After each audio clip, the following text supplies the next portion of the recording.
Então, está gravando e assim a gente começa nossa palestra, né? Então, como eu estava dizendo, eu sou Rafael Parintins, eu sou professor da FELCS, da UFRN, a Faculdade de Engenharia, Letras e Ciências Sociais do Seridó. Então, eu falo do interior do Rio Grande do Norte, da cidade de Currais Novos. E essa palestra se intitula Ensino de Gramática na Educação Básica e vai ser proferida pela professora doutora Nédia Lima de Lucena, da UFRN também, né? Ela está falando de Natal. E a palestra é uma iniciativa do Núcleo 1 de Língua Portuguesa, do Programa Residência Pedagógica da FELCS UFRN.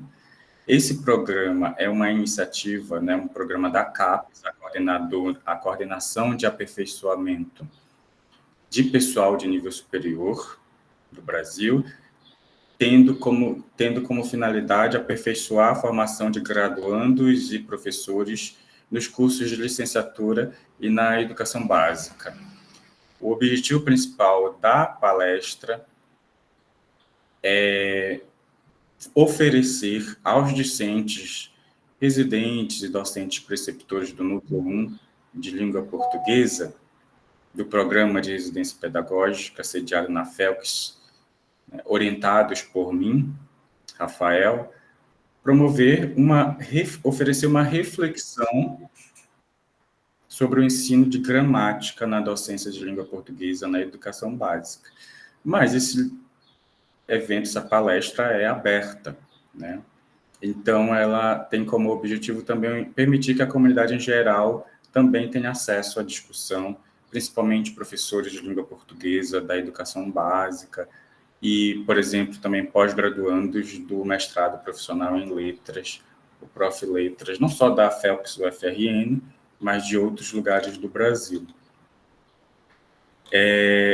A organização teve a colaboração de 2 residentes do programa Residência Pedagógica, que são a Daniela Maria da Silva, que hoje vai ficar incumbida de me ajudar com as perguntas, né, que aparecerem no chat, e o Chardson Davi Dantas Santos Silva, também fez parte da equipe executora desta ação, que é uma ação de extensão, né, dessa palestra.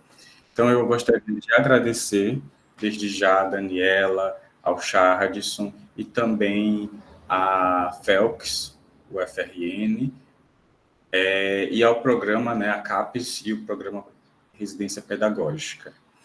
E assim, aproveito para agradecer ao Comitê de Serviços de Tradução e Interpretação de Língua Brasileira de Sinais, Libras, da Universidade Federal do Rio Grande do Norte, que selecionou 2 intérpretes, Nara e Sara. Infelizmente, houve um erro de comunicação desse comitê que passou o horário errado para as intérpretes. Então, e aí, às 17 horas, elas não podem, né? Então, elas não estão presentes, ambas, né? E não poderão fazer essa interpretação de Libras, infelizmente. Vou lembrar aí no chat, né, escrever no chat, caso haja algum participante surdo, né? A professora Nédia, eu gostaria desde já agradecê-la por aceitar esse convite. Eu fiquei muito feliz por ela ter aceito, porque eu acho que é uma discussão muito importante e eu sei que a professora tem uma inserção nesse tema. A professora Nédia, ela é mestre e doutora em Estudos da Linguagem na área de Linguística pela Universidade Federal do Rio Grande do Norte. Ela é graduada em Letras na área de Língua Portuguesa. Atualmente é professora adjunta de Língua Portuguesa na graduação da FELCS UFRN, professora e pesquisadora na área de Linguística no programa de pós-graduação em Linguística em Estudos da Linguagem, PPGEL, da UFRN. Ela tem experiência com ensino nos níveis fundamental, médio e superior, atuou em outras universidades públicas na área de linguística e língua portuguesa. Na pesquisa, interessa-se principalmente por temas ligados à linguística funcional norte-americana, em sua versão clássica ou mais recente, em conjunção com abordagens chamadas construcionistas, com foco na descrição e análise de fenômenos morfossintáticos e semântico-pragmáticos do português. São exemplos de seus temas, né? Transitividade, tipos semânticos de verbos, relações gramaticais, descrição, análise e reflexão de fenômenos gramaticais e suas implicações para o ensino de língua portuguesa.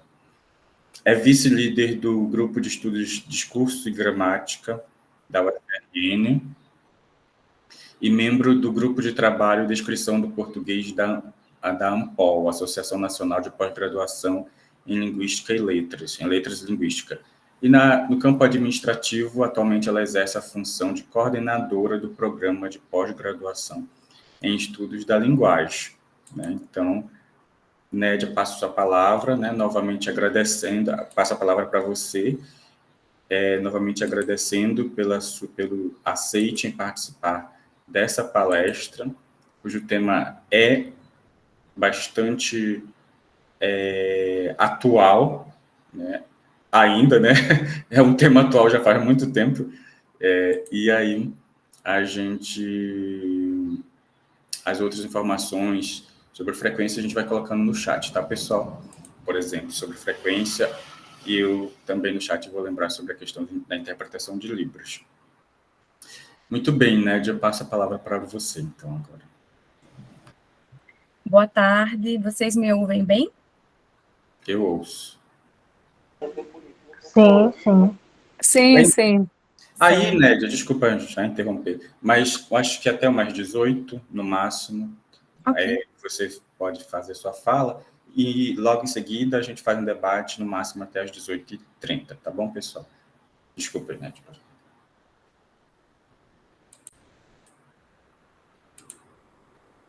Interessa, né? Esse é um tema que é sensível para mim e falo muito, então vou precisar me controlar.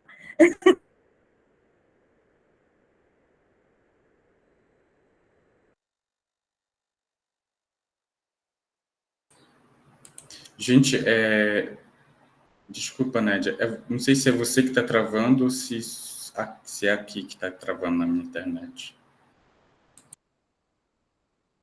Ah, é a Nédia então que está travando.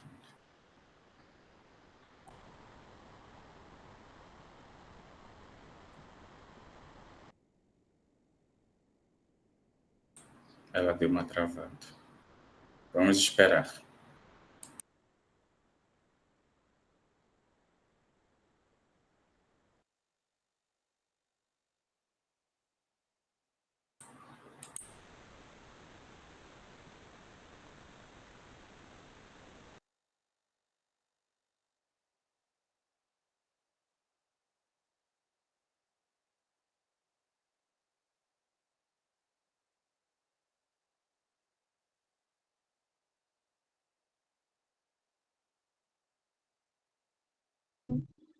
Olá, boa tarde, vocês me ouvem?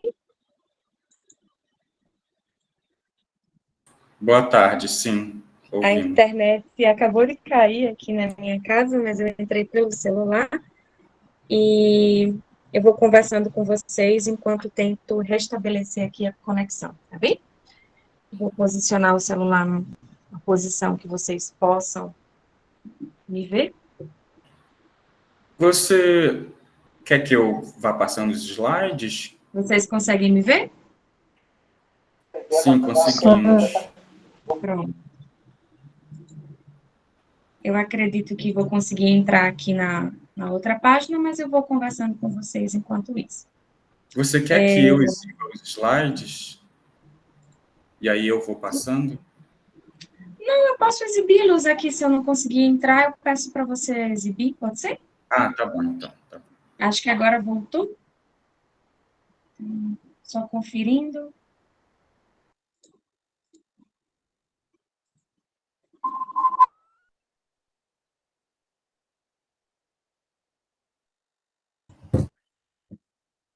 Prontinho, vocês me ouvem agora? Sim. Ok. Pronto. São coisas de quem está trabalhando, né, nesse formato que a gente tem trabalhado nos últimos anos. São as benesses e as dificuldades de quando a gente trabalha para alcançar um maior público, né, através da internet. Então, eu estava agradecendo na hora que a minha conexão caiu, justamente aos participantes do Residência Pedagógica, né, do Núcleo 1 de Língua Portuguesa. Então, os discentes residentes, os docentes preceptores, né, todos os participantes aqui, os alunos, os meus ex-alunos, que eu não vejo há algum tempo já. Então, é uma alegria muito grande estar aqui conversando com vocês. Então, agradeço demais ao professor Rafael. É um momento de troca de experiência, então sintam-se à vontade. Acreditem, né, numa conversa como essa, eu aprendo muito mais com vocês do que vocês comigo. Então, é um momento ímpar para mim. Além disso, eu gostaria de dizer assim que quando o Rafael me convidou para esse momento, eu fiquei pensando no que eu poderia fazer, né, para trazer, de certa maneira, uma discussão que estivesse mais alinhada com os propósitos do Residência Pedagógica, né? Afinal de contas, nesse programa, a gente tem uma inserção muito forte, né, na escola, e a gente tem esse diálogo com a escola, né? Então, ao mesmo tempo que eu fiquei preocupada por estar lidando com um tema tão espinhoso, que é o ensino de gramática, eu fiquei muito contente, né, porque quando a gente fala de ensino de gramática, não sei se vocês têm a mesma sensação que eu, vejam, se vocês tiverem, coloquem aí no chat, mas eu percebo que a nossa sociedade, eu me incluo nisso, né, incluo vocês todos aqui, nós temos um sentimento um pouco ambivalente a respeito do ensino de gramática. Eu vou explicar. Há momentos em que a gente critica o ensino de gramática e há momentos em que a gente admira, né, e tece considerações para que esse ensino seja um pouco mais produtivo. Então, a gente vive uma relação de ambivalência, né, com o ensino de gramática.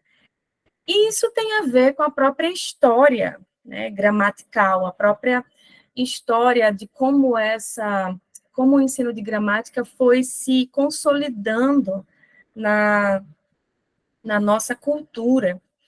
E aí, algumas perguntas que a gente pode fazer, assim, para pensar ensino de gramática na educação básica, que é o título da minha fala, uma fala, inclusive, bem ampla, né?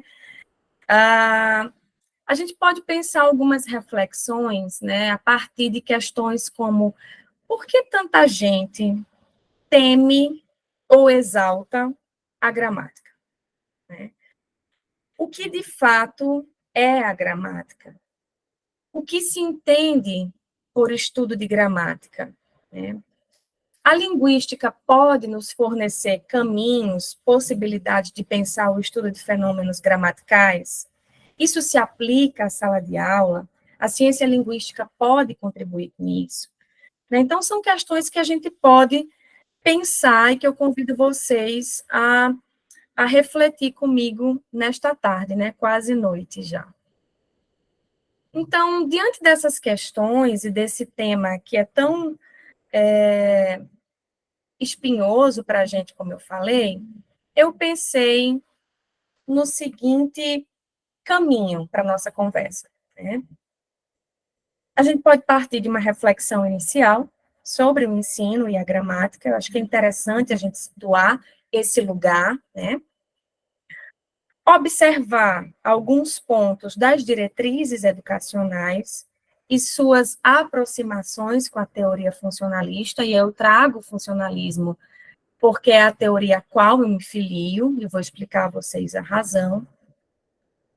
E eu gostaria também de trazer algumas contribuições práticas dessa perspectiva, né, para a educação básica, e alguns desafios que nós temos também. É claro que a ideia aqui não é trazer bula, não é trazer nenhuma receita, mas algumas observações que a gente tem feito no desenvolvimento do funcionalismo, que talvez possam lançar luz em algumas questões, em algumas angústias que nós, professores, sentimos quando vamos, por exemplo, para uma sala de aula, né? E muito do que eu vou falar aqui não é uma novidade, tá? Como o Rafael falou, não é um tema novo, embora seja necessário.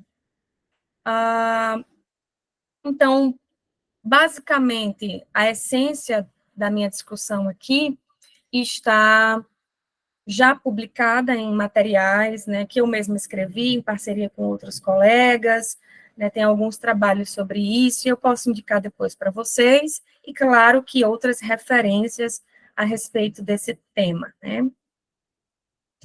Então, eu selecionei como epígrafe para essa discussão uma epígrafe de Carlos Frank, né, quando ele diz assim: não é verdade que a gramática nada tem a ver com a produção e a compreensão do texto. Ela está na frasezinha mais simples que pronunciamos. Essa epígrafe lembra de que não existe expressão linguística sem gramática, né? É o que o Carlos Frank está falando aqui. Então, a gente tende a pensar, nos últimos anos, né, a gramática sempre atrelada à produção textual, e, óbvio, isso está na base de qualquer reflexão a respeito do ensino de língua, porque não existe expressão linguística que esteja fora do texto, da mesma maneira que não existe expressão linguística que esteja fora da gramática. Então, essa reflexão, essa ideia que o Carlos Frank traz aqui, permeia um pouco a nossa conversa, tá certo? Então, quando a gente entra no curso de letras, né, eu lembro muito bem quando eu entrei, e acho que Rafael deve lembrar também da época que ele entrou, né? Quando a gente chega no curso de letras, e qualquer curso, na verdade, mas eu me refiro ao curso de letras porque é aquele em que a gente para pensar sobre questões linguísticas especificamente, né? A gente já traz concepções, crenças, né, sobre o que nós entendemos a respeito da linguagem, sobre o que nós entendemos a respeito da língua e, em especial, da gramática. Né. Com o passar do tempo, essa visão ela vai se ampliando, né, a gente vai estudando as disciplinas, vai descortinando saberes e essa visão do que é gramática, ela vai ganhando uma outra cara, porque a gente percebe que o termo gramática é complexo, né, e abrange uma série de concepções. Né. Então, a nossa primeira lição de hoje, posso dizer assim, é pensar que toda vez que a gente fala em gramática, é necessário deixar claro de que gramática está se falando, certo? Isso porque a gente pode compreender a gramática como um mecanismo geral que organiza as línguas, até a ideia de gramática como uma disciplina, certo? Então, o termo gramática pode assumir vários sentidos. Aqui neste slide, eu coloquei um diagrama em que no centro está a palavra gramática. E desse centro partem diversas concepções. Então, gramática como disciplina, gramática descritiva, expositiva, gramática normativa, tradicional, prescritiva, gramática de usos, reflexiva, funcional, gramática internalizada e outras, estruturalista, gerativista, sistêmico funcional. Né? Então, pensando gramática como esse complexo que envolve, né, múltiplos sentidos, eu já antecipo e registro o meu entendimento sobre gramática aqui, né, que é atravessado pela minha experiência como docente e como pesquisadora funcionalista, né, e mais especificamente de um funcionalismo particular, que é o funcionalismo de tradição norte-americana, certo? Então, esse é o meu lugar. Eu falo de gramática do lugar de alguém que estuda e pesquisa numa perspectiva funcionalista. Então, é um interesse dos funcionalistas, todos eles, né, a observação e reflexão sobre os usos linguísticos. E aí é um ponto importante, assim, que eu preciso destacar. Compreender que o sentido de uso, que eu estou dizendo aqui, é um sentido amplo, um sentido lato, né? Pois nós consideramos como uso todos os modos de expressão linguística. O texto falado, o texto escrito, os textos multimodais, os textos verbovisuais, mais ou menos formais, de qualquer época e em qualquer contexto, certo? Então, interessa tanto os usos sincrônicos como os usos diacrônicos, além da comparação entre períodos de tempo. Então, isso quer dizer que o funcionalismo se importa com a forma como a comunidade linguística se expressa de uma maneira geral. E nós temos diversos modos, diversos caminhos de se expressar. Então, dentro de uma perspectiva funcionalista, essa é uma concepção de uso, certo? E como uma funcionalista, eu entendo gramática nessa perspectiva, a partir desse lugar. Eu acho que é importante frisar isso, porque a minha fala toda vai estar entremeada nesse lugar, né, de interesse pelo uso linguístico. Então, é a partir dessa perspectiva que eu teço as minhas reflexões e as minhas inquietações aqui. Porque falar sobre gramática, sobre o ensino de gramática, é tocar numa questão delicada, né? Porque há múltiplas dimensões implicadas em uma proposta de ensino de língua. A gente tem uma dimensão histórica, a gente tem uma dimensão social, política, pedagógica, cognitiva, linguística, etc. O ensino de língua envolve uma série de questões que vão muito além daquilo que a gente, às vezes, até discute na universidade, né? Porque elas passam por outras instâncias, né? Instâncias que envolvem as discussões e os interesses políticos e vigentes daquele contexto, daquela época. Bem, e aí eu preciso tocar na tradição gramatical escolar, certo? Não é novidade para ninguém aqui, né, que o ensino de língua portuguesa é muitas vezes confundido com o próprio ensino de gramática, né? E a gramática aqui no sentido de gramática de natureza normativa, né, de gramática prescritiva. E aí, por que que isso ocorre? Eu acho que é importante retomar um pouco essa história para que a gente perceba que as coisas acontecem por uma razão, né? E a gente percebe muitas vezes essa confusão entre ensino de língua portuguesa, né, e ensino de gramática por causa dessa tradição, né? Uma tradição que remonta desde a antiguidade, né, desde a Grécia com os povos alexandrinos, né? Então, nesse contexto lá,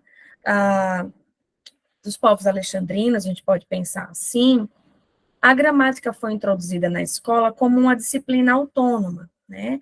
Como é a matemática, como é a história, a geografia, a biologia. Isso por volta do século II a.C. Então, faz muito tempo que a gente pensa a tradição gramatical, né? Então, historicamente, era um momento em que a Grécia, que foi centro cultural da Europa, é importante dizer, né, por muito tempo, sentia uma ameaça sobre a língua grega, né? Que tipo de ameaça? Temia que os diferentes falares, né, os falares bárbaros, os falares não gregos, né, se espraiassem e tomassem o lugar da língua grega. Por essa razão, os textos que a gente considera como clássicos, eruditos, como são os textos de Homero, por exemplo, começaram a servir de modelo para descrever a língua grega, né, e também como exemplo de beleza, de maneira que os falares da época, por exemplo, a língua que era usada pelas pessoas, a língua do povo, era considerada feia, errada, não pura, e por isso não poderia servir de exemplo. Bem, a gente já, só por aí a gente já consegue perceber que existe uma semelhança com a nossa realidade atual, né? Então, a gente pode dizer que esse modelo de língua grega, que se construía, né, era baseado numa modalidade, que era a modalidade escrita, e não uma escrita qualquer, né, numa escrita de alta performance, uma escrita especializada, que é a escrita literária. A escrita literária é uma escrita de alta performance. E essa língua, né, de escrita especializada, específica da escrita literária, era usada como modelo, tá? E essa tradição gramatical, né, vai chegar até nós. Isso acontece porque ao longo da história, e aí eu estou tentando aqui, resumindo bastante, né, a gramática vai assumir um lugar central na nossa educação linguística, né? Então, essa importância e centralidade da gramática carrega uma ideia de norma, certo? Norma aqui no sentido de regra, de lei, de normatividade. E o que nos diz essa tradição escolar gramatical de base normativa?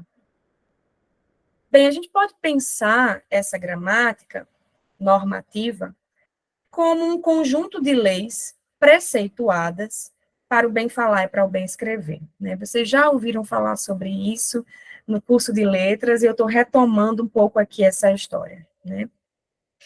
Ocorre que os parâmetros da gramática normativa estão ancorados, em geral, na ideia de língua pura, numa classe social de prestígio, né? Um prestígio de caráter econômico, político, cultural, na autoridade, né? A autoridade de quem? De gramáticos, de bons escritores, na lógica mesmo, filosófica, matemática, e na própria tradição histórica, né? Então, essa norma, de certa maneira, vai se basear numa concepção de língua que é homogênea, única, tida como um padrão que é abstrato, idealizado, e se é idealizado e abstrato, é, portanto, inalcançável, né? Então, vou dar um exemplo de regra deste tipo, né?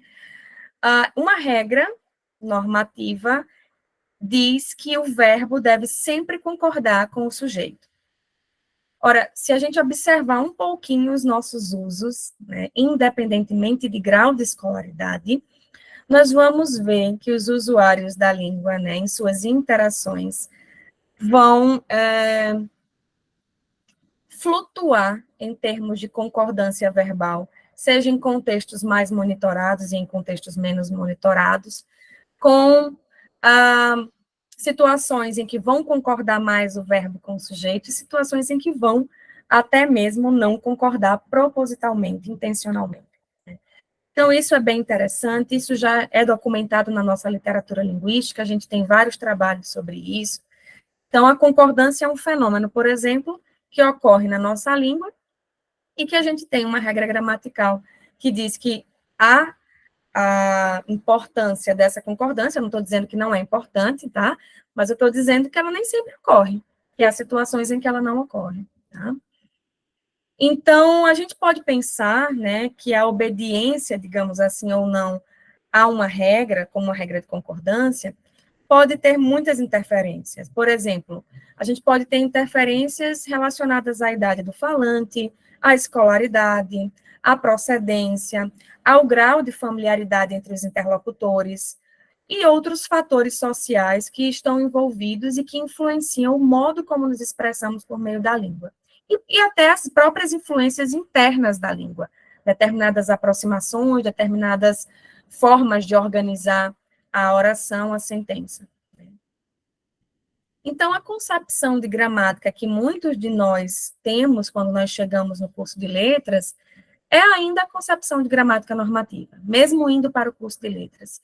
E, às vezes, ficamos um semestre, 2 semestres, tentando ainda desconstruir um pouco essa construção tão forte a respeito da tradição gramatical escolar, né?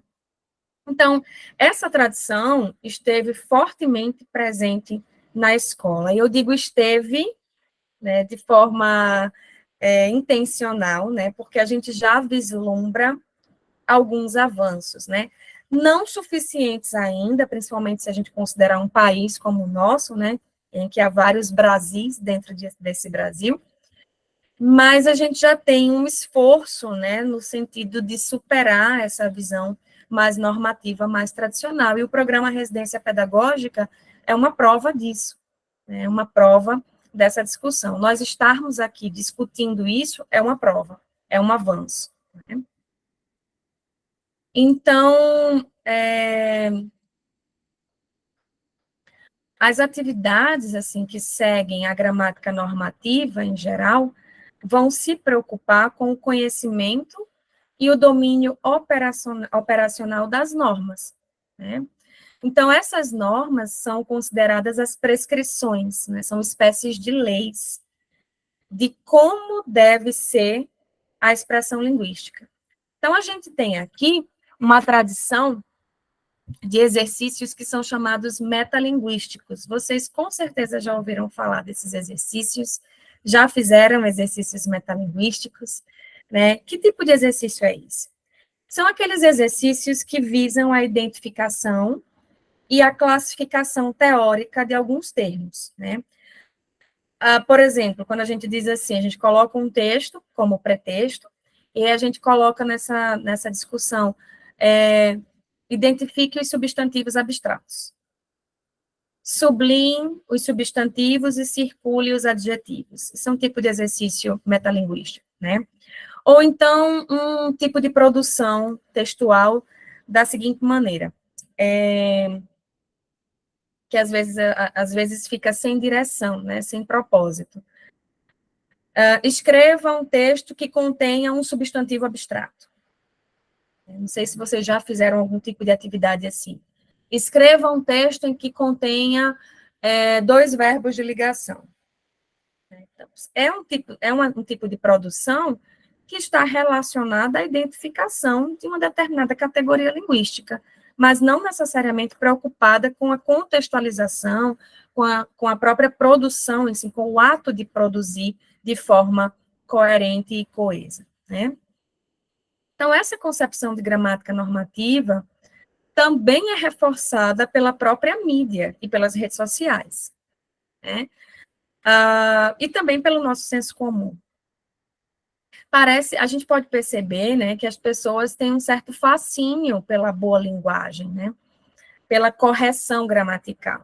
Então, a gente percebe, se a gente começar a observar páginas de internet, observar alguns programas de TV, a gente vê esse reforço.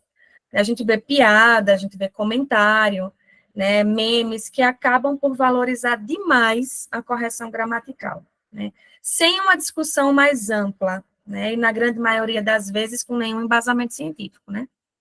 Eu não estou dizendo, né, que a correção gramatical não seja importante, ela é, obviamente, né, ela é importante. É na escola que a gente tem acesso às normas as variedades mais cultas da língua, podemos dizer assim. Mas ela não é o nosso único objetivo no ensino de língua. Ela vem na esteira de outros objetivos maiores, inclusive. Então, a gente percebe, né, que existe uma crença de que o ensino de gramática normativa, né, pode fazer o estudante ler e escrever melhor, né? Então, isso está no nosso imaginário, é uma crença mesmo, né? A gente carrega culturalmente e reforça essa crença. Só que se a gente observar, né, o Rafael falou até assim, isso não é novo, e não é mesmo, né? Vejam só, uma pesquisa de 30 anos atrás, feita pela linguista Maria Helena de Moura Neves, né, grande professora que nos deixou recentemente, ela fez essa pesquisa no estado de São Paulo, né, na década de 90, em que ela fazia entrevistas com os professores, fazia levantamento, né, nas escolas, sobre as atividades pedagógicas. E a pesquisa mostrou que as atividades pedagógicas revelavam um forte apego ao ensino de gramática normativa. Para vocês terem ideia, os exercícios de reconhecimento e classificação de classes de palavras e de funções sintáticas ocupavam, à época, 75% das atividades de ensino de gramática. Excluídas as atividades que envolviam leitura e produção de textos, o percentual crescia para quase 90%, se consideradas atividades de ortografia, acentuação, fonética e fonologia e morfologia. é um número muito alto de atividades, né, desse tipo, atividades metalinguísticas, né, atividades com foco na descrição da língua pela língua. E essa pesquisa dela relatou também que a maioria dos professores compreendia, né, em suas falas, eles diziam isso, né, compreendia que o conhecimento da metalinguagem em si não é requisito para um bom desempenho linguístico, né, e reconhecia também a pouca eficácia e utilidade disso. Bem, os exercícios metalinguísticos, eles têm o seu lugar no ensino, né? Não é que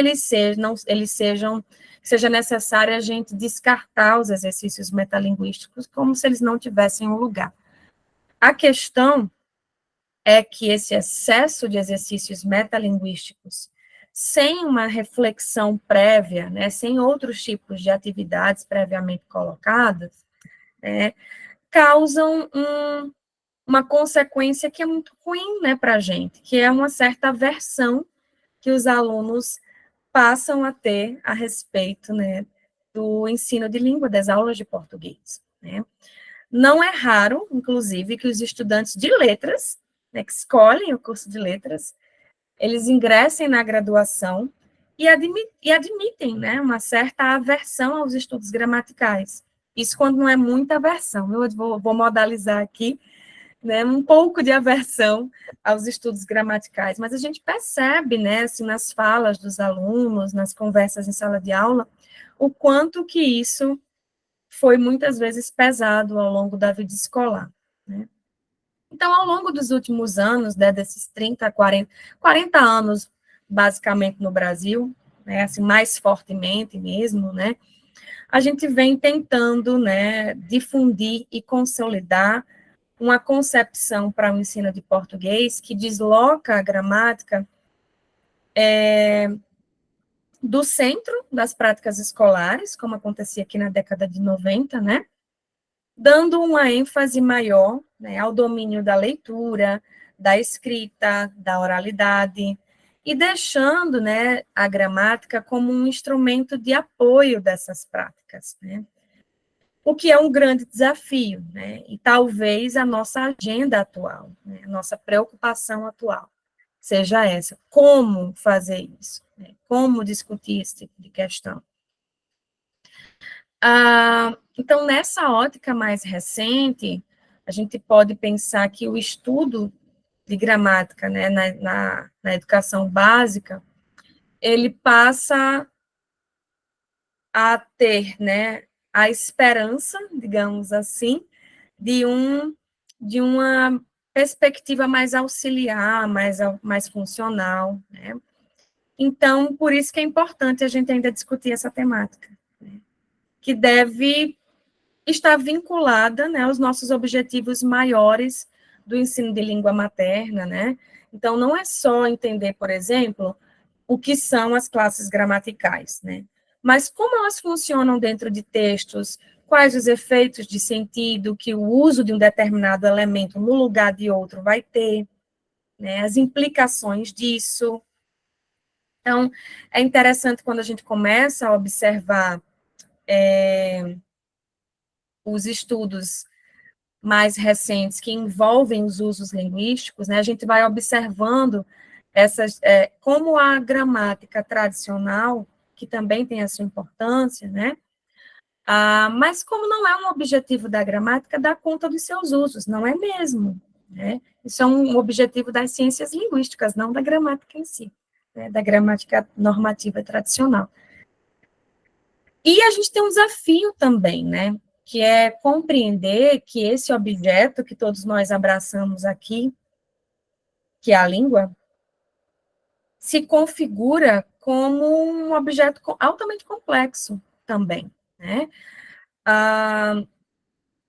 Tanto em termos de estrutura, porque nós temos formas muito diversas, mas também em termos de função, né? Então, entender como essa forma e essa função, né, se entrelaça para gerar né, aquilo que a gente gostaria de gerar em termos de língua, aquilo que a gente gostaria não, aquilo que a gente gera em termos de língua, né, aquilo que a gente constrói no curso das nossas interações, né. Então, eu gosto sempre de fazer uma analogia assim, imagina, você tem o coração, né, o seu coração. O coração é um órgão essencial do nosso corpo, né, do corpo humano em geral. Então, já imaginou um especialista em coração, um cardiologista, né, que não conhece a anatomia do coração, né? Ele conhece, por exemplo, como funciona. Ele sabe que o coração bombeia o sangue, né? Serve para direcionar o sangue para os pulmões, para espalhar para o corpo, mas a anatomia do coração ele não conhece. Seria um pouco estranho a gente pensar isso. Da mesma forma, a língua, né? A gente tem forma e a gente tem o funcionamento, como ela é usada e para que ela é usada. Professor Rafael? Não, só para dizer que faltam 12 minutos para as 18, mas acho que não tem problema também se você passar um pouco, tá bom? Ah, tá certo, obrigada. Então, eu vou pular um pouquinho aqui, porque eu falo muito, né? Vocês já viram. Mas vejam só, né? A gente tem, eu vou direcionar aqui para um ponto que é importante, que é as nossas próprias diretrizes curriculares, né? Que a gente percebe que nas nossas diretrizes curriculares, a gente tem uma visão já, uma noção de língua que se realiza na interação verbal, né? Então, não é possível compreender, isso é uma observação dos nossos documentos, né? Não é possível compreender o fenômeno linguístico sem que a gente considere o seu vínculo com a situação concreta de produção, né? Então, essa visão, que é basilar para os nossos documentos, serve de lastro, por exemplo, para todas as diretrizes educacionais que nós temos no Brasil, né? Aqui eu estou ressalvando as críticas, eu sei que esses documentos são ainda problemáticos, nós não temos um documento que seja perfeito, e nunca vamos ter, mas temos um documento que, de alguma maneira, tenta dar alguns direcionamentos, né? Isso aqui eu me refiro, por exemplo, aos parâmetros curriculares nacionais, aos parâmetros curriculares para o ensino médio, e mais recentemente para a Base Nacional Comum Curricular, né? Nesses documentos, a gente consegue perceber que existe uma expressão que é muito cara, que é a expressão análise linguística. Análise linguística é uma expressão, um termo bonito para o que a gente pensa sobre ensino de gramática, né? Então, quando se fala em análise linguística, um termo que foi cunhado pelo Geraldi lá na década de 80, né, a análise linguística pressupõe uma reflexão a respeito da língua, né? Então, a gente chama nesses documentos, né? A gente tem nesses documentos a expressão análise linguística, e às vezes análise linguística / semiótica, como na ABNCC, para abarcar o que normalmente a gente conhece como ensino de gramática, né? Então, a análise linguística nesses documentos é apresentada como um elemento necessário para a construção das competências de leitura e de escrita a partir da formulação e verificação de hipóteses sobre o funcionamento da língua e da linguagem, né? Então, as atividades de reflexão e análise linguística devem, por um lado, evidenciar a língua em uso, né? As diferentes possibilidades de expressão e os efeitos de sentido decorrentes das escolhas léxico-gramaticais, né, as atividades denominadas epilinguísticas, a gente pode dizer assim, e, por outro lado, priorizar a descrição e a sistematização dos elementos linguísticos por meio de atividades metalinguísticas. Então, não é que as atividades, como eu falei, né, não é como que as atividades metalinguísticas não sejam adequadas, mas elas são secundárias em relação às atividades que envolvem uma reflexão sobre os usos, certo? Então, as diretrizes curriculares colocam em evidência e definem como cruciais, né, o estudo da análise da língua, né, efetivamente em uso, a dinamicidade das línguas em termos de variação e mudança, a correlação entre a estrutura linguística e os efeitos de sentido que se pretende criar na produção dos enunciados, e a gente pode pensar que esses aspectos, esses que eu acabei de mencionar, eles coincidem com a perspectiva funcionalista de estudos dos fatos da língua. Tá? E aí vocês podem estar imaginando assim, né, pensando como o funcionalismo pode contribuir com o ensino. Eu não vou aqui me deter aos pressupostos, né, basilares do funcionalismo, mas eu posso já adiantar que a gente já tem muitos trabalhos dentro da linguística funcionalista que discutem questões de ensino. Só que é um ponto importante. Pensar o ensino dentro de uma teoria funcionalista não é um objetivo da teoria em si. Tá? A teoria não tem, não foi criada e não foi desenvolvida com esse intuito, não. A teoria tem o intuito de descrever e analisar os fatos da língua.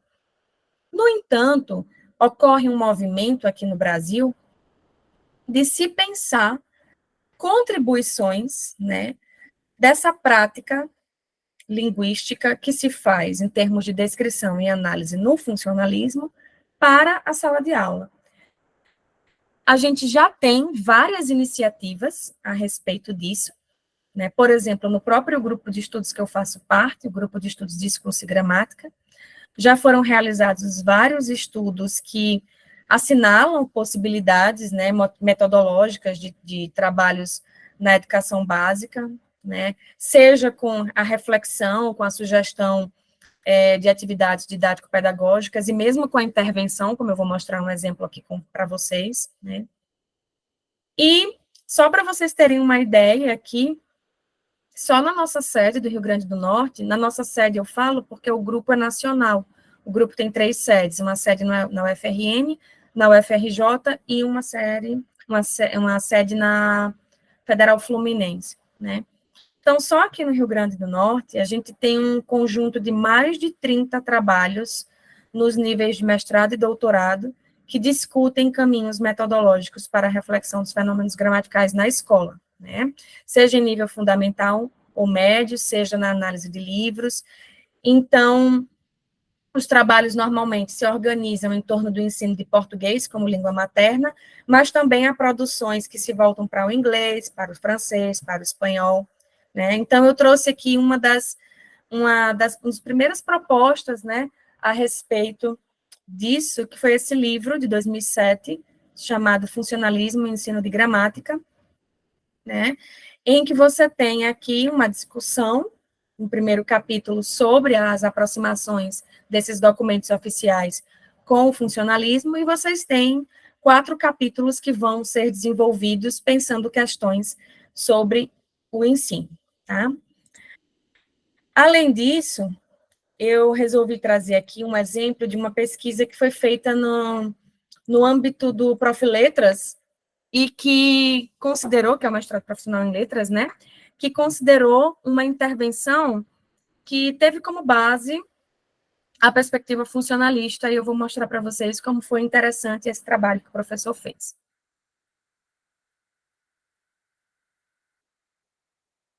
Bem, esse professor, esse mestrando, né, na época, fez uma escolha por uma temática, que é a temática do grau, né, o fenômeno do grau, certo? Processos de gradação, de graduação. Ele utilizou como base esse livro, O Grau em Perspectiva, uma abordagem centrada no uso, que é fruto de um doutorado a respeito de uma investigação do grau em português. E só para vocês terem uma noção, né, o grau, a gente pensa o grau como uma flexão, né, como um dos tipos de flexão, que é aplicado, por exemplo, ao substantivo, ao adjetivo e a alguns advérbios. Então, a gente pode dizer assim, o substantivo se flexiona em grau. Que tipo de grau? Aumentativo e diminutivo. O adjetivo se flexiona em grau, do tipo comparativo e superlativo, né? Normalmente, as gramáticas tradicionais, vocês podem fazer esse exercício depois que a gente finalizar aqui o nosso encontro. Peguem uma gramática tradicional e observem como a gramática descreve o grau, né? Então, tem lá, para os substantivos, o grau aumentativo e o grau diminutivo, né? O ão e o in, e o comparativo e superlativo para os adjetivos e advérbios. Normalmente se apresenta, né, o grau aumentativo e diminutivo, e depois existe até uma lista de usos mais canônicos, né, dos usos eruditos do grau. Então, por exemplo, você diz boca, bocarra, né, para o aumentativo, para uma boca grande, né, você, para um corpo pequeno, você diz corpanzil, né, e eu lembro de fazer atividades em que a gente preenchia, né, como se fazia o grau de determinados substantivos, tinha uma lista e caía na prova, precisava memorizar, né. Então, ele pegou o autor desse livro, né, que foi o José Romeiro de Silva, ele pegou esse fenômeno e descreveu em português, certo? Depois da descrição dele, ele lançou esse livro aqui. E o mestrando, que é o Wesley Silva, que foi orientado pelo professor Edvaldo Bispo, o mestrando fez o quê? Pegou esse mesmo fenômeno, né, avaliou como o José Romerito trabalhou com esse fenômeno e levou algumas questões para a sala de aula, certo?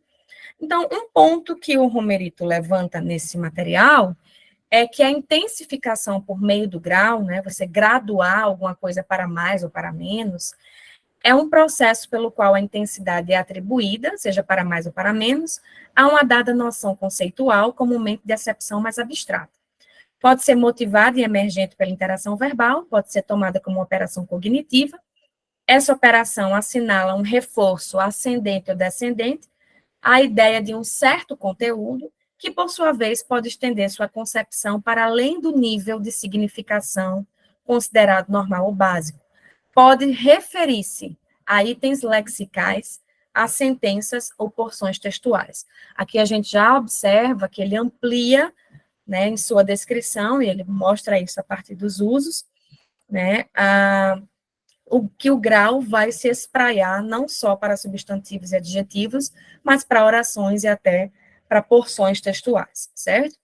Então, ele observa o grau como uma operação semântico-cognitiva, discursivo-pragmática, que vai ser ancorada nas nossas experiências humanas, individuais e socioculturais, e ele propõe o redimensionamento da tipologia semântica do grau, porque ele diz o seguinte: nem sempre o grau vai servir para aumentar ou diminuir, né? Ele não é só dimensivo, pode ser dimensivo, como, por exemplo, em pedras grandes, né, que você tem uma dimensão grande, ou cicatriz muito grossa, né? Mas o grau pode ser intensivo, quando eu digo assim, fulano é super reservado. Isso não tem ideia de quantidade, né, de dimensão, mas de intensidade do quanto essa pessoa é reservada. Pode ser quantitativo, quando eu digo, coloque um pouquinho de sal. Pode ser hierárquico, posicional, como gente de alto nível, né? Pode ser avaliativo, como foi um jogão, e pode ser até afetivo, quando eu digo mainha, painho, né? Então, o grau pode ter essa característica, né? E a atribuição da intensidade pelo grau vai envolver uma série de estratégias estilísticas, expressivas, que levam em conta vários aspectos. Então, aspectos fonéticos, prosódicos, lexicais, morfológicos, sintáticos, segmentais, textuais. Vou dar um exemplo. Como é que pode ser um recurso fonético? Quando você, por exemplo, alonga a vogal. Nossa, eu adoro isso. Ou então, quando segmenta, eu adoro. Quando escreve em letra maiúscula, né? Isso é também uma forma, está na internet, você colocar algo em letra maiúscula, isso é uma forma de intensificar, é uma sinalização. Você pode expressar, né, essa intensidade por meio de algum aspecto morfológico, quando você coloca, por exemplo, um afixo, como chiquérrimo, ou como você acrescenta um elemento como, estou mega cansada hoje. Né? No próprio campo lexical, né, quando você fala, por exemplo, fulano chegou e fulano lacrou, né? Chegar é uma coisa, mas lacrar, gente, lacrar é outra, né? Vocês sabem muito bem. Ou então expressões como fulano literalmente fechou. Também é uma forma de atribuir intensidade.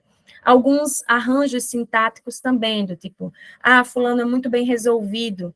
E até determinadas porções textuais. Por exemplo, quando você repete um elemento. Eu andei até me cansar, né? Andei até não aguentar mais. Essa repetição indica intensidade. Então, é um recurso também. Então, ele partiu desse escopo, dessa descrição, para chegar na proposta de sala de aula dele. E o que ele fez, né? Ele se baseou nessa descrição que eu acabei de resumir muito rapidamente aqui para vocês, em virtude do tempo, e propôs uma sequência didática para alunos do 7º ano do ensino fundamental de uma escola pública aqui em RE, né? Essa sequência didática teve três etapas, uma oficina diagnóstica, a análise de alguns textos e algumas produções textuais finais. Então, o objetivo foi trabalhar com questões que envolviam a leitura e a produção de textos, né, trazendo a análise linguística relacionada à reflexão e ao uso de recursos expressivos para intensificar, certo? Então, o que foi que ele fez? A primeira coisa, numa conversa informal, ele trouxe alguns textos para os alunos, fragmentos de pequenos textos, para que os alunos lessem, conversassem sobre as diferenças daquele texto, sobre os sentidos que eles observavam, e depois ele perguntou para os alunos o que é que, depois da discussão, né, o que é que eles entendiam por intensificar. E aí os alunos começaram a responder coisas assim: intensificar é aumentar, intensificar é mais fervor, intensificar é prolongar, é tornar uma coisa mais forte do que a outra. Então, ele foi observando o que é que os alunos entendiam por intensificar. E percebeu que os alunos tinham sempre uma tendência a pensar em intensificar algo para mais, né?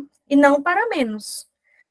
Então, ele percebeu essa dificuldade. Num exemplo como eu era pobre, era subalterno, era nada, ele percebeu que os alunos tiveram dificuldade de entender uma intensificação de algo mais forte para mais fraco, por exemplo, né?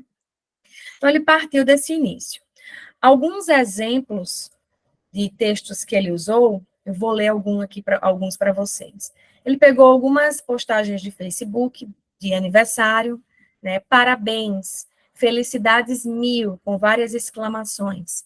Beijão. Pegou um anúncio de classificado, né? Mansão lindíssima na Vila Formosa, vendo urgente, urgente em letras maiúsculas, né? Essa linda casa para você que possui mínimo de 10% de entrada e uma renda composta de R$ 8.000, blá, blá, blá, né? Usou reportagens de futebol, usou um caso bem interessante, parabéns, com muitos S's no final. Usou esse poema aqui também, bem interessante. Um homem vai devagar, um cachorro vai devagar, um burro vai devagar. Devagar, as janelas olham. Eita, vida besta, meu Deus, né? Poema cidadezinha qualquer. Usou um quadrinho, né, aqui. Era um peixão com a bocarra assim, comeu um homenzarrão e um rapagão. E aí o outro colega fala, você aumenta tudo, compadre. Pois não, Rafael? Em 10 minutos você conclui? Né? Sim, em 10 minutos eu concluo. Então, ele usou esse material para fazer essa discussão. E o que é que ele fez, né? Depois dessa discussão, ele propôs uma primeira produção textual. Ele escolheu o gênero carta, tá? E essa carta deveria ser direcionada ao prefeito da cidade, com o objetivo de elogiar as ações realizadas e reivindicar melhorias no espaço público. Além da carta, ele trabalhou como era a carta, como se construía a carta, enfim. Ele também propôs uma propaganda publicitária de um novo chocolate no mercado. Então, ele pensou na produção desses dois textos, primeiramente, né? Então, a ideia dessa atividade era envolver os alunos numa produção que exigia uma maior formalidade, que é a carta, né, para o prefeito. Então, se é se exige um maior grau de formalidade, os alunos precisariam mobilizar recursos linguísticos mais monitorados, e ele pegou também uma produção que se utiliza em grande medida da criatividade linguística, que é o caso da propaganda, né? E como tinha que ser uma carta em que os alunos precisavam elogiar as ações realizadas e reivindicar melhorias, então, provavelmente, ele esperava que os alunos mobilizassem questões, elementos linguísticos relacionados ao grau. Ele não colocou isso no direcionamento, mas ele esperou isso dos alunos, tá? Esperou ver o que é que apareceria nesses textos, que é um ponto bem interessante. Ele não falou nada de grau no comando, né, na orientação dessa produção. E aí, o primeiro resultado que ele teve foi que ele percebeu que os alunos já mobilizavam vários recursos, né, linguísticos para expressar a ideia de intenção, né, de intensificação e construir os efeitos de sentidos. Só que ele percebeu que boa parte dos discentes tinha dificuldades em adequar esses recursos linguísticos às situações comunicativas, né? No caso da carta, ele disse que um aluno escreveu o seguinte: não gostava de morar aqui. Depois que o senhor veio, gosto demais, com várias exclamações. Então, ele percebeu que isso aconteceu no uso da carta, né? Algumas expressões menos monitoradas, né? Esse uso, por exemplo, do alongamento vocálico, excesso de exclamações que a gente usa em contextos menos monitorados, apareceu num contexto mais formal, né? E aí ele partiu disso para fazer o trabalho dele, né? Então, ele desenvolveu uma segunda atividade, que foi a análise de 3 produções textuais. Uma propaganda de um carro, de 1941, um artigo informativo da revista Capricho, né, que é uma revista voltada para adolescentes, e uma carta ao ministro da Educação. Então, ele queria, né, com esses 3 textos, né, provocar os alunos para que eles percebessem que os gêneros discursivos, né, por estarem atrelados às demandas sociointerativas e às condições de produção e recepção, possuem especificidades cujas pistas são fornecidas pela própria expressão linguística, né? Então, aqui eu coloquei rapidamente os textos que eles evidenciaram, mas eu vou mostrar apenas um para vocês, que esse eu achei mais interessante, que é a carta ao ministro da Educação. Vou ler um trecho, porque é uma carta escrita em Currais Novos, tá? Então, Currais Novos, 11 de setembro de 2008, Excelentíssimo Senhor, Ministro da Educação. Ao analisarmos os diversos problemas enfrentados pelos brasileiros, percebemos que a educação apresenta-se como um dos mais graves. Apesar da queda do analfabetismo na última década, ainda assumimos uma posição bem pobrezinha no ranking latino-americano. Essa questão torna-se complexa, pois está relacionada a diversos problemas nacionais, como a desigualdade na distribuição de renda, a exploração do trabalho infantil, uma super hiper mega dificuldade no acesso às escolas, a exploração sexual de crianças e adolescentes, perfazendo um conjunto de tristes realidades que separam muito as famílias em situação de vulnerabilidade social do sistema regular de ensino. Então, a partir disso, né, a partir da análise dos alunos, eu recortei aqui 3 comentários de alunos sobre atividades que eles fizeram, né? O texto 1 é o que tem menos intensidade. É a propaganda de um carro antigo. Parece ser um carro caro, pois ele é lindíssimo. O texto 2 é o que tem mais intensidade, é o artigo da Capricho. São várias palavras e todas num estilo jovem. Os adolescentes gostam muito desse texto. O texto 3 é um pedido para o ministro da Educação por mais educação. Dá para perceber que os intensificadores que tem nele não combinam com o pedido. Esse resultado aqui dessa atividade, dos alunos observarem, justamente refletirem que um determinado uso não era adequado para aquele gênero discursivo, isso é um ganho muito positivo na atividade. Se a gente parar para pensar, você tem aqui um processo complexo de entender que determinado fenômeno, né, pode ser usado numa situação, mas em outra situação mais formal, ele talvez não seja tão adequado, e os alunos perceberam isso, né, o grupo percebeu isso. Outro grupo, né, respondeu o seguinte: o texto que dá para perceber melhor a intensificação é o 2, ele é o mais formal. O 1 é muito velho, e o 3 não combina com a intensificação. Então, o grupo aqui também percebeu, em relação à carta, que os elementos que indicavam a intensificação por meio do grau não estavam adequados. Aqui, esse grupo disse: gostamos dos textos, achamos bem escritos. O texto 1 é do passado, por isso algumas palavras são estranhas, como transeuntes. O anúncio é de um carro, por isso a propaganda tem muita intensificação, para o comprador ficar interessado no carro. Quando a gente lê, dá vontade de comprar. O melhor texto para nós é o primeiro, porque é diferente. Apesar do texto 2 também ser interessante, porque traz palavras e intensificação no estilo bem jovem. Eu achei interessante trazer esse comentário, porque a gente percebe aqui o grupo observando que as escolhas linguísticas usadas num determinado texto têm o propósito de vender, né, de elogiar, né, quem quer vender, elogia, né, de elogiar determinado produto para dar uma ênfase a ele. E, a partir disso, o professor desafiou os alunos a partir de uma terceira atividade, né, depois dessas discussões. É claro que não foi assim tão rápido como eu estou dizendo agora, mas foi um trabalho mais diluído, né, durante a semana, foi uma semana. Os alunos foram desafiados a produzir uma propaganda publicitária para uma empresa cujas vendas estão abaixo do esperado.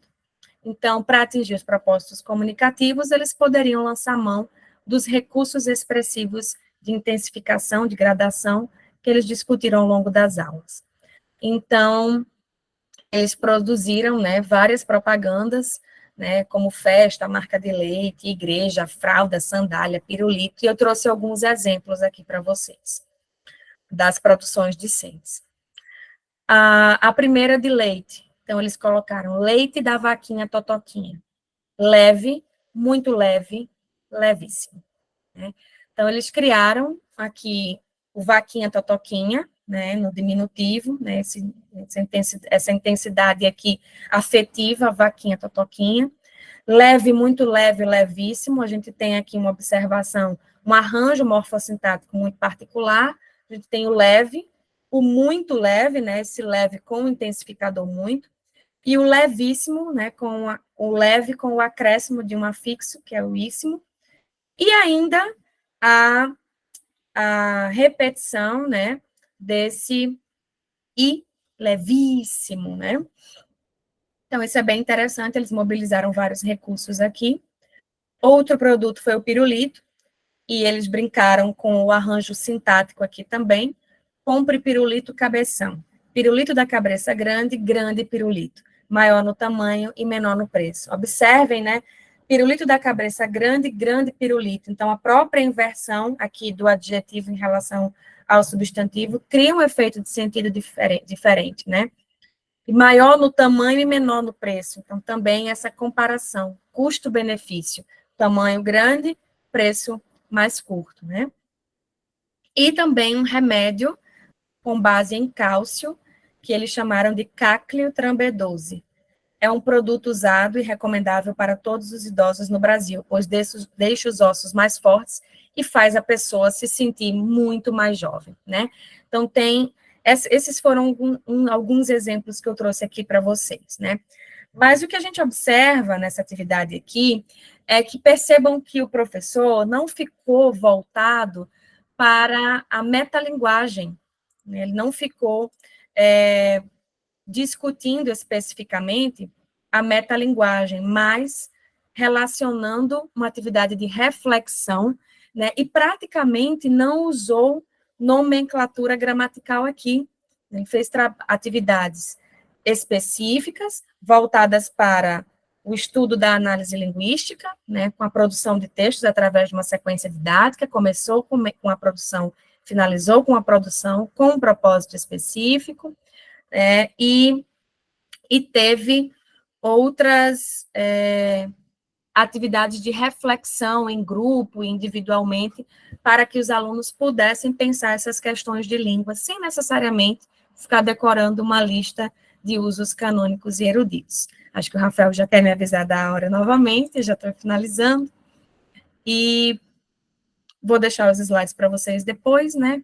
O Rafael pode repassar, mas dizer assim, que essas questões, eu trouxe um exemplo aqui para vocês, mas há outros exemplos também práticos, com já intervenção em sala de aula, que vocês podem depois aproveitar, e eu posso passar também algumas referências para vocês. É isso, Rafael. Aqui, vou cortar aqui as minhas considerações e apresentar as referências. Obrigado, Nédia. Então, eu acho que todo mundo aqui concordou que você fez uma apresentação muito clara, né, muito objetiva. E aí agora a gente abre para as perguntas, né? Alguém gostaria de fazer alguma pergunta, inserir aí no chat, né? Alguma pergunta para a professora Nédia?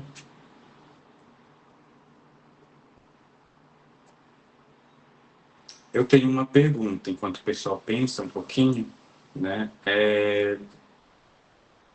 O Wesley, né? O nome do autor que você citou? Isso é o Wesley Silva. É porque os dois são Silva. Uhum. E aí, por isso que eu falei Wesley Silva, para poder diferenciar. Eu vou fazer já as duas perguntas. A primeira é a seguinte, né? No caso aí de questão que do grau, né? A hipérbole, ela seria então um tipo de grau? Essa é a primeira pergunta. A hipérbole. E o eufemismo, né? Quando alguns tipos de eufemismo, talvez, né? Então, essa é a primeira pergunta. E a segunda pergunta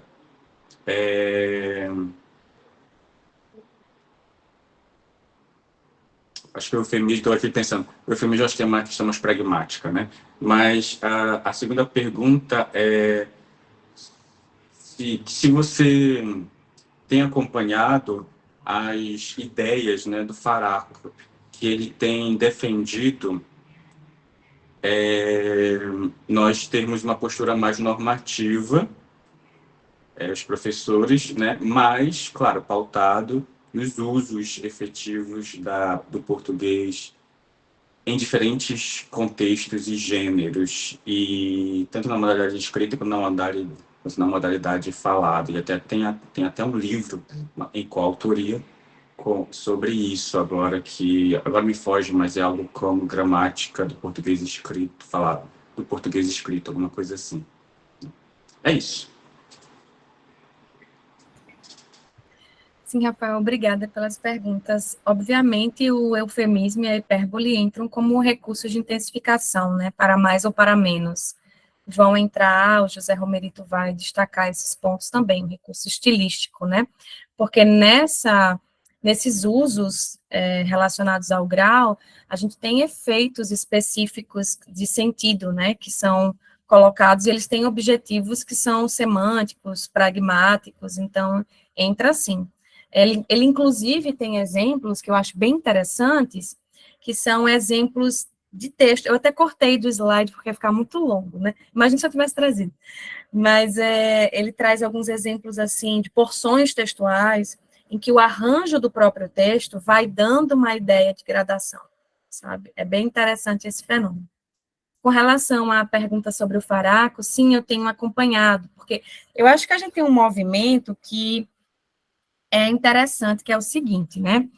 Primeiro, a gente tinha um grande foco no ensino, no ensino gramatical, como eu mencionei, né?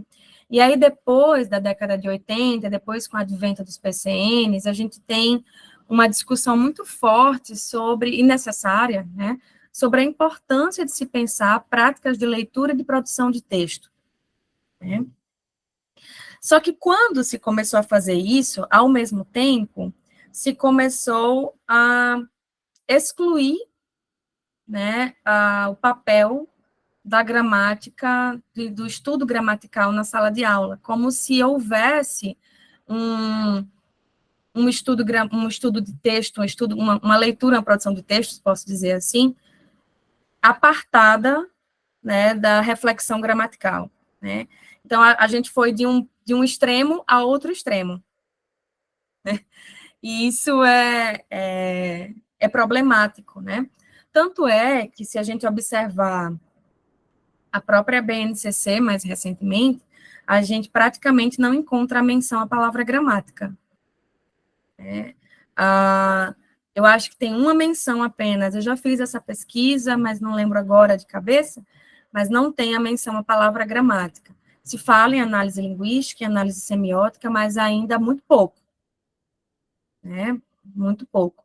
Então, acho que a gente foi de um extremo a outro. Então, a discussão do Faraco é interessante no sentido de que não é que a gente vai excluir a análise linguística e a reflexão gramatical do ensino de língua portuguesa, não.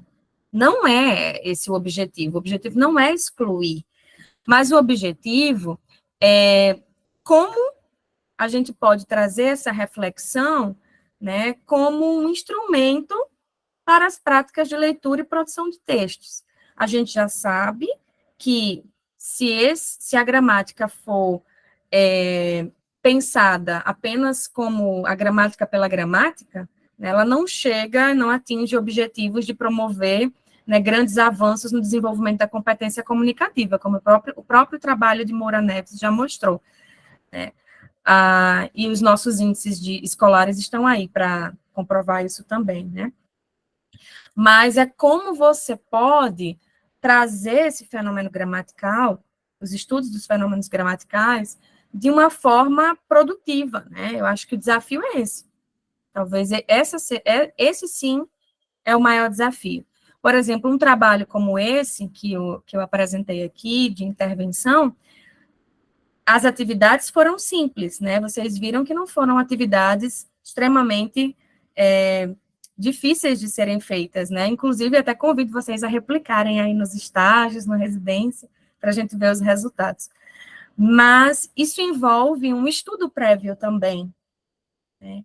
Envolve se debruçar nesse material, observar como esse fenômeno foi descrito na literatura linguística, né? Então, usou um livro como base, né? Foi a gramática, mas foi principalmente uma pesquisa linguística mais recente, que traz uma análise mais atual a respeito desse fenômeno, e utilizou isso como base. Isso envolve parar, estudar, e a gente sabe que na nossa realidade brasileira, raramente, né, o professor vai ter condições para que ele possa, de fato, fazer um planejamento, ele possa estudar. A gente sabe que tem muitas questões que envolvem a dinâmica do ensino, né? E até isso, às vezes, nem o próprio tempo de planejamento é respeitado em algumas instituições.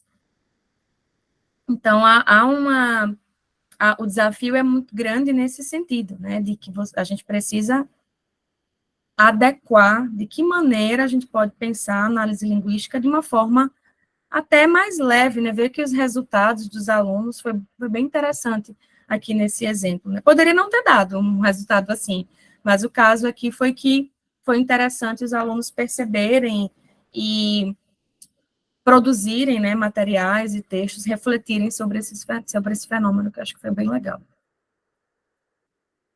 Muito obrigado, Nédia.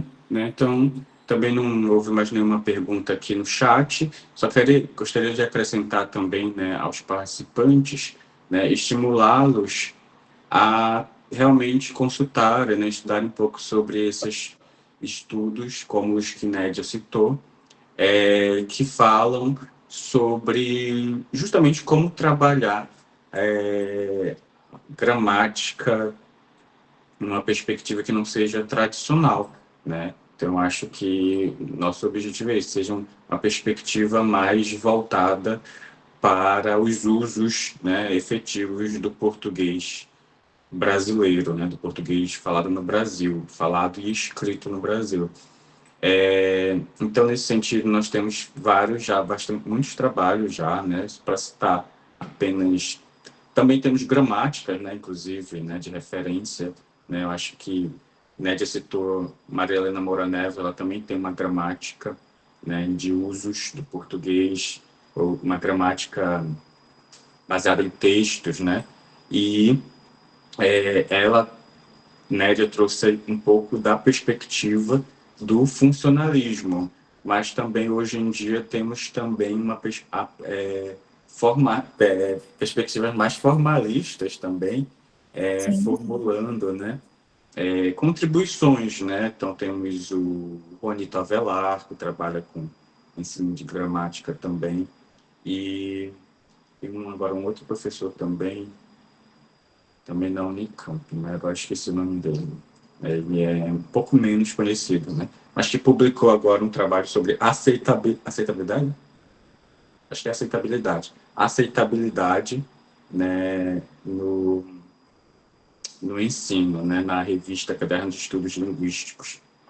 Então, mas é outra perspectiva, né, que talvez dialogue em alguns momentos, mas não em todos com as correntes funcionalistas, né?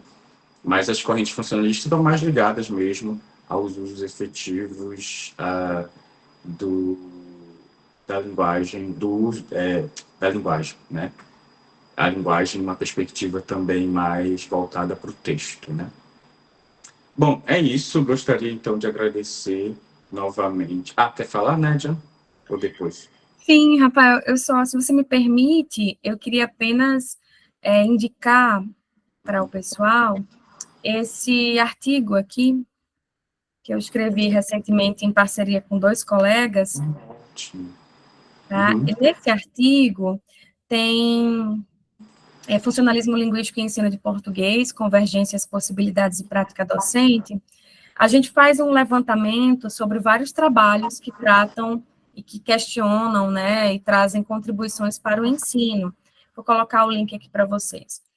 E também nesse trabalho tem uma experiência prática com o uso de pronomes relativos, né, um trabalho desenvolvido bem interessante, em que a autora fez uma sequência didática com o uso de pronomes relativos, né, período complexo. Então, é interessante pensar isso porque é um tema também que é espinhoso, né, dentro da nossa língua, e ela pegou esse tema e fez um trabalho bem interessante. Eu sugiro também que vocês leiam. E eu tenho outros materiais também para indicar para vocês, posso depois mandar uma lista. Na verdade, eu separei, Rafael, só para vocês terem uma lista de materiais para mostrar, mas eu posso mandar depois para vocês no Cigar não, né? No chat, e o Rafael disponibiliza pelo Cigar, se ele quiser, ou pelo e-mail. O nosso e-mail, né, não sei de net, acho que sim, está disponível também, né, na internet. Então, Sim. se não chegar em vocês podem entrar em contato, né, também que a gente certeza. Tá bem? Aí, tudo bem, Nédia? Então, gostaria de novamente agradecer a Nédia. Eu acho que é bem interessante, né? Eu trabalho com texto, por exemplo, né? E eu tenho sempre essa ideia, essa perspectiva de que eu fico sempre de olho, né, nos estudos gramaticais, justamente porque, como a Nédia falou, né, texto sem gramática não existe. E temos a Maria Helena Moura Neves, que faz bastante relação, né, com a linguística de texto, no estudo de gramática, com estudos do texto. Bom, gostaria de agradecer a Daniela também, que nos ajudou aqui, Chardson também, que também fez parte da organização, a Felx, da UFRN, né, ao programa Residência Pedagógica, a CAPES, né, e então, todos que participaram, né, e obrigado, Nédia. Então, a gente finaliza aqui, gente. Eu que agradeço. Eu que agradeço, estou à disposição, tá, Rafael? Pô, foi bem legal, então... Me convide novamente. Vai ser um prazer estar com vocês novamente. Ótimo. Então tá, gente. Qualquer dúvida, vocês podem entrar em contato, mandar e-mail, tá bem? Tchau. Fechando aqui.